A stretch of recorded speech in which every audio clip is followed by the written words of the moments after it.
Hello friends, कैसे हैं आप सभी। तो एक बार फिर से स्वागत है आपका ऑन अध्यापक एकेडमी पर, जहाँ हम करते हैं सीटेट एसएसटी पेपर 2 की प्रिपरेशन। तो आज का हमारा वीडियो राजनीति विज्ञान पार्ट सेकंड है। पिछली वीडियोस में हमने पार्ट फर्स्ट कंप्लीट किया था, ये हमारा पार्ट सेकंड रहेगा। और इस वीडियो में हम पूरे राजनीति विज्ञान के सभी चैप्टर क्लास 7th के कंप्लीट करेंगे। और इसमें केवल वही इम्पोर्टेंट फैक्ट्स हैं जो कि सीटेट में पूछे जाते हैं। तो चलिए देखते हैं। तो पहला टर्म है विधायक। और वीडियो शुरू करने से पहले अगर आप नए हैं तो हमारा चैनल सब्सक्राइब करें, और आपका जो फ्रेंड एसएसटी पेपर 2 की प्रिपरेशन कर रहे हैं उसके साथ हमारा चैनल शेयर करना ना भूलें, और कमेंट में ज़रूर फीडबैक दें कि आपको हमारा वीडियो कैसे लगता है। तो चलिए देखते हैं। तो विधायक होता है, तो विधानसभा के सदस्य को विधायक एमएलए कहा जाता है। यह मेंबर ऑफ लेजिस्लेटिव असेंबली का संक्षिप्त रूप है। तो एमएलए की फुल फॉर्म क्या होती है? Member of legislative assembly. Next है हमारा, इनका चुनाव जनता द्वारा किया जाता है। फिर लेजिस्लेटिव असेंबली के मेंबर यानी विधानसभा के सदस्य बन जाते हैं और सरकार बनाते हैं। इस प्रकार हम कह सकते हैं कि विधायक जनता का प्रतिनिधित्व करते हैं। आगे देखते हैं। विरोधी पक्ष। चुनाव में जिस पक्ष को सबसे अधिक बहुमत मिलता है उसे राजनीतिक दल का सत्ता पक्ष, बाकी सबको विरोधी पक्ष कहा जाता है। ये सिंपल है। मुख्यमंत्री। चुनाव के बाद सत्ता दल के विधायक अपने नेता का चुनाव करते हैं जो मुख्यमंत्री बनता है। तो जिनको बहुमत मिलता है वह अपने बीच में से ही किसी को मुख्यमंत्री चुन देंगे। अब राज्यपाल। तो राज्यपाल राज्य का प्रमुख होता है और वह राज्य सरकार पर नज़र रखता है और मंत्रियों की नियुक्ति करता है। आगे देखते हैं। तो चुनाव के बाद राज्य का राज्यपाल मुख्यमंत्री और अन्य मंत्रियों की नियुक्ति करता है, और राज्य का प्रमुख राज्यपाल कहलाता है। तो जो राज्य का प्रमुख होता है वह राज्यपाल कहलाता है। उसकी नियुक्ति केंद्र सरकार द्वारा यह सुनिश्चित करने के लिए की जाती है कि राज्य सरकार संविधान के नियमों अधिनियमों के अनुसार अपना कामकाज चलाए। तो राज्यपाल का प्रमुख कार्य होता है कि वे राज्य सरकार पर नज़र रखें कि वे संविधान के अनुसार अपना कार्य कर रहे हैं अथवा नहीं। तो चलिए देखते हैं आगे। तो नेक्स्ट पॉइंट है हमारा गठबंधन सरकार। तो कई सत्ताधारी दल किसी एक पार्टी का ना होकर कई पार्टियों से मिलकर बनता है। इसे गठबंधन सरकार कहते हैं। अर्थात जब किसी को पूर्ण बहुमत ना मिला हो तो दो पक्ष आपस में मिलकर गठबंधन सरकार बनाते हैं। आगे देखते हैं। ये पॉइंट्स दोबारा रिपीट हुआ है राज्यपाल का। अब देखते हैं सरकार। सरकार शब्द से तात्पर्य शासन के विभिन्न विभागों और मंत्रियों से होता है जो उसके प्रभारी होते हैं। इन सब का सामूहिक प्रमुख मुख्यमंत्री होता है, और सही मायने में तो यही सरकार का कार्यकारी हिस्सा यानी कार्यपालिका कहलाता है। तो हमारे इसमें 3 पार्ट होते हैं, एक कार्यपालिका, दूसरा विधायिका, तीसरा न्यायपालिका। तो विधायिका हमारी विधायक बनाती है और कार्यपालिका उनको लागू करती है, और न्यायपालिका देखती है कहीं कि कार्यपालिका के द्वारा कोई अनुचित कार्य तो नहीं किया गया। तो ये तो इनके शॉर्ट्स में। आगे देखते हैं। तो दूसरी तरफ सारे विधायक जो विधानसभा में एकत्र होते हैं विधायिका कहलाते हैं। तो पहले वो विधानसभा में इकट्ठे होकर सभी विधायक बनाते हैं, और फिर अपने सभी कार्यालय में जाकर वो कार्यपालिका की तरह कार्य करते हैं। तो विधायिका के रूप में वे सरकार के कार्यकारी हिस्सों को काम करने का अधिकार देते हैं, और फिर उसके काम की जांच भी करते हैं। आगे बढ़ते हैं। अब है हमारा 1920 के दशक में सोमवा द्वीप में बच्चों का बड़ा होना। तो इसमें बताया गया है कि महिलाओं के साथ महिलाएं कैसे बड़ी होती थी और पुरुषों के साथ किस तरह से व्यवहार किया जाता था, तो ये सब है इसमें। तो शायद हमारे चैप्टर है महिलाओं के रूप में बड़ा होना है, ऐसा कुछ है। हमने ये चैप्टर वाइज नहीं रखा, इसमें सारे इंपॉर्टेंट फैक्ट्स लिए हमने, क्योंकि चैप्टर वाइज रखते तो वीडियो हमारी बहुत लंबी हो जाती, इसलिए हमने केवल वही फैक्ट्स लिए हैं जो कि सीटेट में पूछे जाते हैं। तो इसका इंट्रोडक्शन पढ़ लेते हैं जल्दी जल्दी से। तो 1900 दशक में समोआ द्वीप में बच्चों का बड़ा होना। तो समोआ प्रशांत महासागर के दक्षिण में स्थित छोटे छोटे देश का एक समूह का ही भाग है। तो 1920 के दशक में बच्चे स्कूल नहीं जाते थे। वह बड़े बच्चों और व्यक्तियों को बहुत सी बात सीखते थे और बच्चों की देखभाल या घर का काम करते थे। तो इसमें यह है कि 1920 के दशक में यहाँ के बच्चे स्कूल नहीं जाते थे और जब वे छोटे होते थे तो उनकी माँ ही उनका ध्यान रखती थी और वे बड़े लोगों से ही काम करना सीखते थे। आगे देखते हैं। छोटे बच्चे जैसे ही चलना शुरू कर देते थे उसकी माता उनकी देखभाल करना बंद कर देती थी और ये जिम्मेदारी उनके बड़े भाइयों पे आ जाती थी, बड़े भैया बहन जो कि केवल 5 वर्ष के होते थे। और जब लड़के 9 वर्ष के होते थे तो वे मछली पकड़ना आदि काम करते थे और लड़कियां जब तक 13-14 वर्ष की नहीं हो जाती थी तब तक वे स्वतंत्र नहीं होती थी और 13-14 वर्ष की होने के बाद वे अधिक स्वतंत्र हो जाते थे। तो इसमें यह था। अब यह है महिलाओं का काम और समानता। तो संविधान कहता है कि स्त्री हो या पुरुष होने के आधार पर भेदभाव नहीं किया जा सकता, परंतु वास्तविकता में लिंग भेद किया जाता है। तो जैसे हम घरेलू काम देखते हैं तो उन्हें महिलाओं की जिम्मेदारी या फिर सोच लिया जाता है कि इनका जन्म से ही रसोई में रहना निश्चित है, परंतु ये केवल रूढ़िवादिता धारणा है और जो महिलाओं के काम को काम नहीं समझा जाता। आगे देखते हैं। महिलाओं के घरेलू और देखभाल के कामों को कम महत्व देना एक व्यक्ति या परिवार का मामला नहीं है। स्त्री और पुरुष के बीच असमानता की एक बड़ी सामाजिक व्यवस्था का एक भाग है। अर्थात ये भी कि हम महिलाओं की जैसे वो खाना बनाती हैं, बच्चों को संभालती हैं, कपड़े धोती हैं, तो वह हम कोई कार्य नहीं समझते। तो ये एक केवल असमानता का आधार है और इसकी शुरुआत हम खुद ही करते हैं। अगर महिलाएं अपने लड़कों से या फिर अपने बच्चों से भी रसोई में उतना ही काम ले जितना अपनी लड़कियों से लेते हैं तो ये भेदभाव समाप्त हो सकता है। आगे देखते हैं। महिलाओं का काम और समानता, इसमें नेक्स्ट पॉइंट है। शासन ने एक कानून बनाया कि जिसके तहत यदि किसी संस्था में महिला कर्मचारी की संख्या 30 से अधिक हो तो उसे वैधानिक रूप से बालवाड़ी की सुविधा देनी होगी। तो जहाँ 30 से अधिक महिला होंगी वहाँ बालवाड़ी की सुविधा देनी होगी। बालवाड़ी की व्यवस्था होने से बहुत सी महिलाओं को घर से बाहर जाने में सुविधा होगी और काम करने में सुविधा होगी। अब देखते हैं नेक्स्ट टर्म है अवमूलित।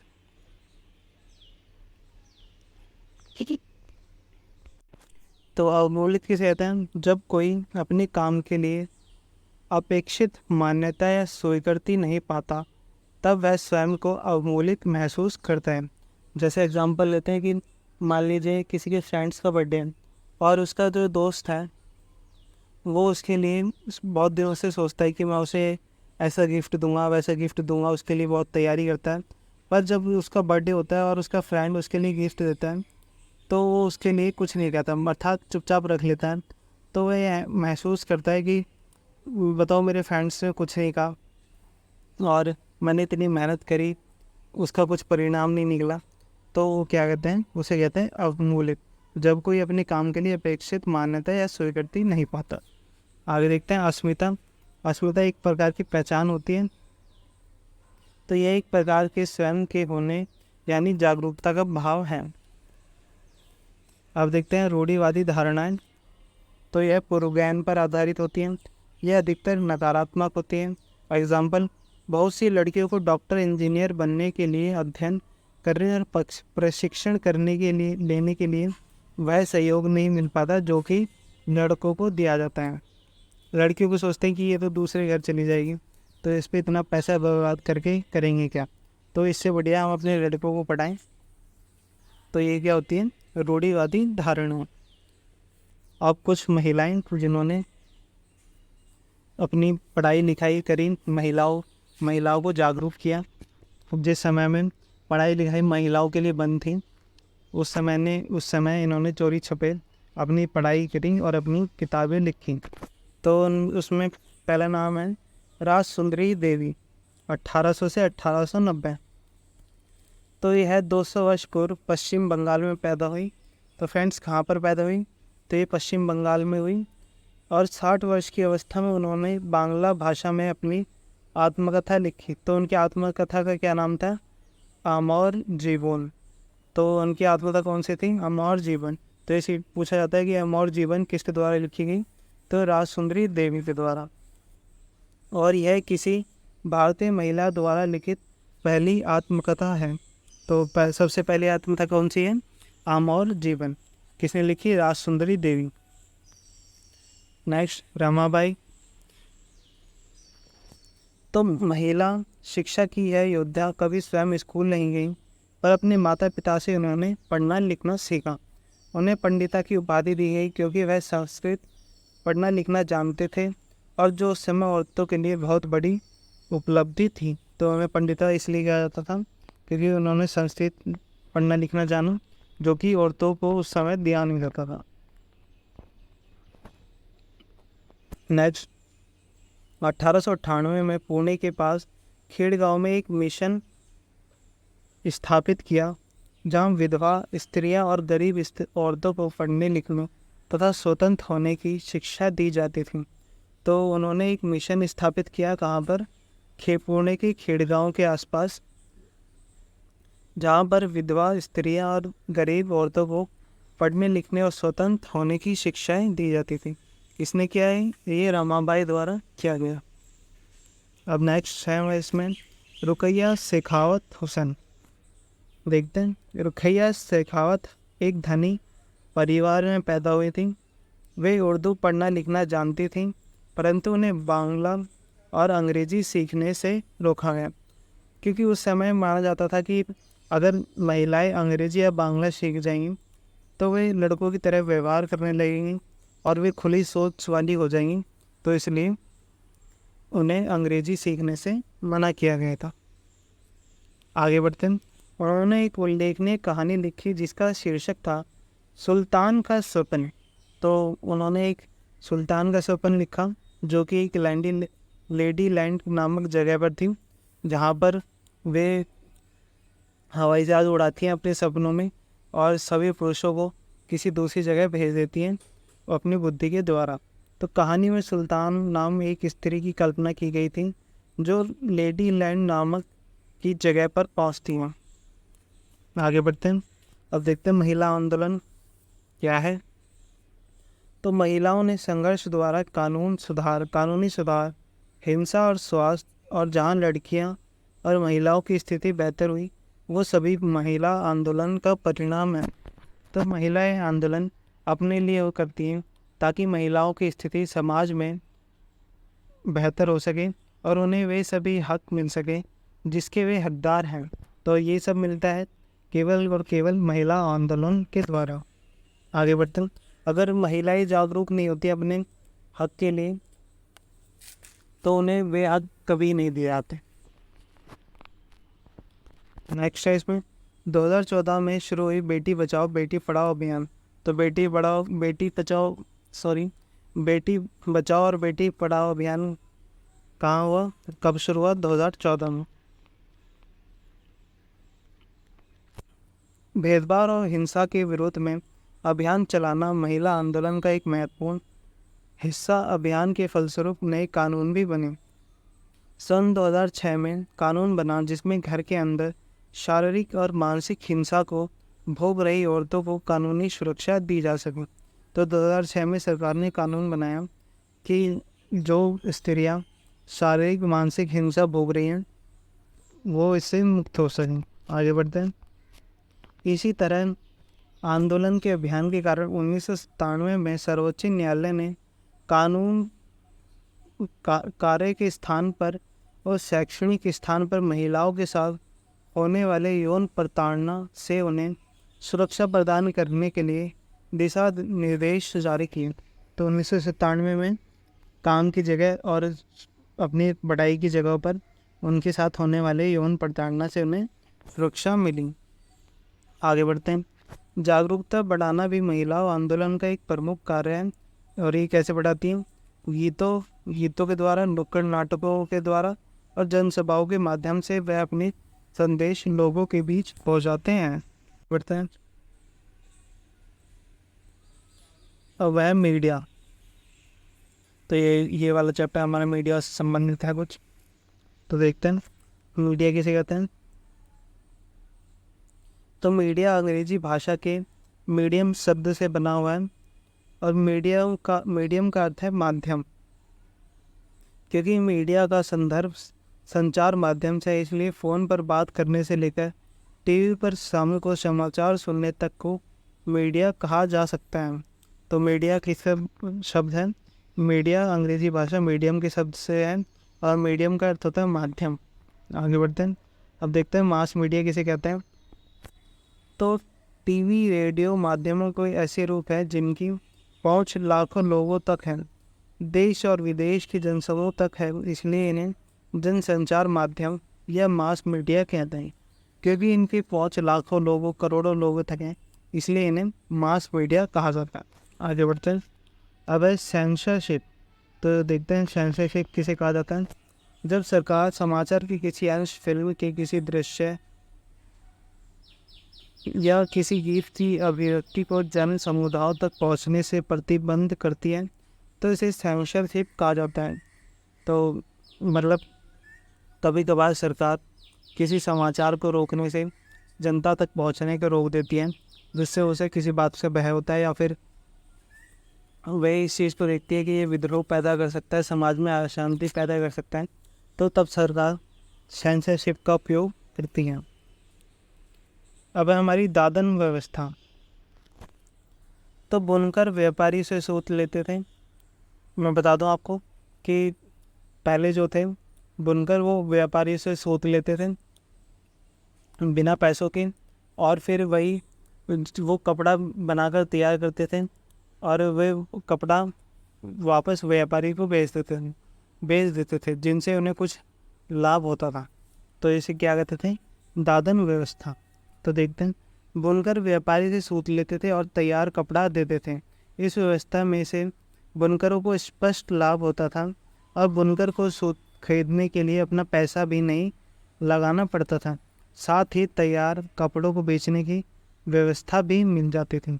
तो वे उसे व्यापारी को वापस बेचते होते थे, तो उन्हें ज़्यादा टेंशन होती नहीं थी किसी चीज़ की और केवल उन्हें लाभ मिलता था। वो थी दादन व्यवस्था।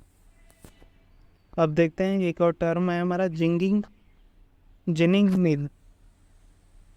तो वह फैक्ट्री जहाँ रुई के गोलों से बीज अलग किए जाते हैं और यहाँ पर रुई को दबाकर गट्ठर भी बनाए जाते हैं जो धागा बनाने के लिए आगे भेज दिए जाते हैं। तो जिनिंग मिल होता था जहाँ पर रुई के गोले से बीज बनाए जाते थे, बीज अलग किए जाते थे। अब हमारा तवा मत्स्य संघ। तो तवा मत्स्य संघ मध्य प्रदेश की एक समिति थी जो कि वहाँ रहने वाले जनजातीय समुदायों के अधिकारों के लिए आंदोलन करती थी। तो देखते हैं इसके बारे में। तवा मत्स्य संघ मछुआरों की सहकारी समिति का एक संघ है और सतपुड़ा के जंगलों में विस्थापित लोगों के अधिकारों के लिए लड़ रहा है। आगे देखते हैं। तवा नदी का उद्गम मध्य प्रदेश के छिंदवाड़ा जिले के महादेव पहाड़ियों से होता है। तवा पर एक बांध का निर्माण 1958 में आरंभ हुआ और 1978 में पूरा हुआ। इससे वहाँ रहने वाली जनजाति विस्थापित हुई। तो जनजाति विस्थापित हुई तो लोगों को परेशानी का महसूस करने पड़ा और जहाँ तक कि उनकी जीविका का साधन वे तवा नदी से मछलियाँ पकड़कर बेचते थे, वो भी सरकार ने निजी ठेकेदारों को दे दिया। तो इसके विरुद्ध तवा संघ समिति तवा मत्स्य संघ ने आदिवासियों का साथ दिया और सरकार ने अपना निर्णय परिवर्तन करते हुए 5 साल तक तवा बांध के क्षेत्र में मछली पकड़ने का अधिकार तवा जनजाति को दे दिया। देखते हैं। तवा मत्स्य संघ के विरोध के परिणाम स्वरूप 1996 में मध्य प्रदेश की सरकार ने तय किया कि तवा बांध के जलाशय से मछली पकड़ने का अधिकार यहाँ के विस्थापितों को ही दिया जाएगा। तो ये थे हमारे सभी इम्पोर्टेंट फैक्ट्स राजनीति विज्ञान क्लास 7 के। और आप देख सकते हैं ये वीडियो हमारी 15 से 20 मिनट में कंप्लीट हो चुकी है। और अगर आप स्वयं पढ़ना चाहेंगे एनसीईआरटी तो उसमें आपको 2-3 दिन ज़रूर लगेंगे। और यही काम हमने आपके लिए 15 से 20 मिनट में पूरा किया है। और आप निश्चिंत होकर इन्हें पढ़कर जाइए और इनसे बाहर आपको सीटेट में कुछ देखने को नहीं मिलेगा। तो ऐसे ही हमारे साथ बने रहें। धन्यवाद।